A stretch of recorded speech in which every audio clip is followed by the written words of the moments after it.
అందరికీ నమస్తే. Welcome to my channel. ఈరోజు మన రెసిపీ వచ్చేసి పుదీనా పలావ్.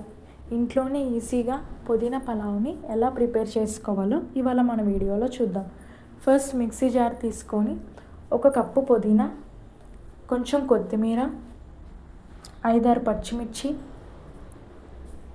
సన్నగా కట్ చేసుకున్న ఎండు కొబ్బరి ముక్కలు, అల్లం ముక్కలు, 6-7 చిన్నులపాయల రబ్బలు వేసుకొని కొంచెం వాటర్ వేసుకొని మెత్తగా పేస్ట్ చేసుకోవాలి.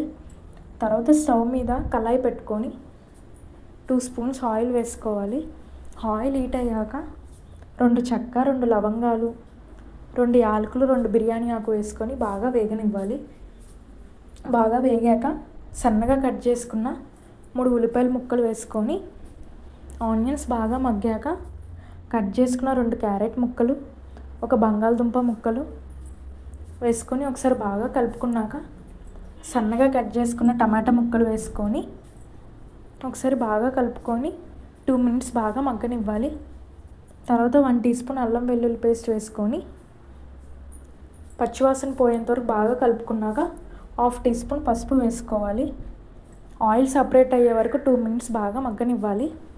2 మినిట్స్ తర్వాత ముందుగా గ్రైండ్ చేసుకున్న పుదీనా పేస్ట్ వేసుకోవాలి.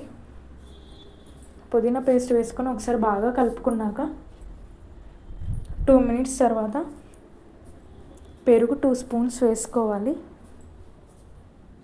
పెరుగు వేసుకొని ఒకసారి బాగా కలుపుకోవాలి. ఈ బంగాళదుంప, క్యారెట్ ఇవన్నీ బాగా మగ్గాక అరగంట ముందే నానబెట్టుకున్న రైస్ని వేసుకోవాలి. రైస్ వేసుకొని ఒకసారి బాగా కలుపుకోవాలి. 2 మినిట్స్ బాగా కలుపుకుంటే ఈ మసాలాలన్నీ రైస్కి పడతాయి. తర్వాత వాటర్ పోసుకోవాలి. నేను 2 గ్లాసుల రైస్ తీసుకున్నానండి. 2 గ్లాసుల రైస్కి 4 గ్లాసుల వాటర్ పడతాయి. అదే బాస్మతి రైస్ అయితే వాటర్ కొంచెం తక్కువ పడతాయి. నార్మల్ రైస్ అయితే 1 గ్లాస్ రైస్కి 2 గ్లాసుల వాటర్ సరిపోతాయి. వాటర్ పోసుకున్నాక ఒకసారి బాగా కలుపుకోవాలి. ఒకసారి బాగా కలుపుకున్నాక కొంచెం సాల్ట్ వేసుకోవాలి. సాల్ట్ వేసుకున్నాక ఒకసారి కలుపుకొని వాటర్ టేస్ట్ చూసుకోండి. సాల్ట్ సరిపోతే కొంచెం సాల్ట్ వేసుకొని మూత పెట్టి 20 మినిట్స్ బాగా ఉడకనివ్వండి. 20 మినిట్స్ తర్వాత రైస్ చక్కగా ఉడికిపోతుంది.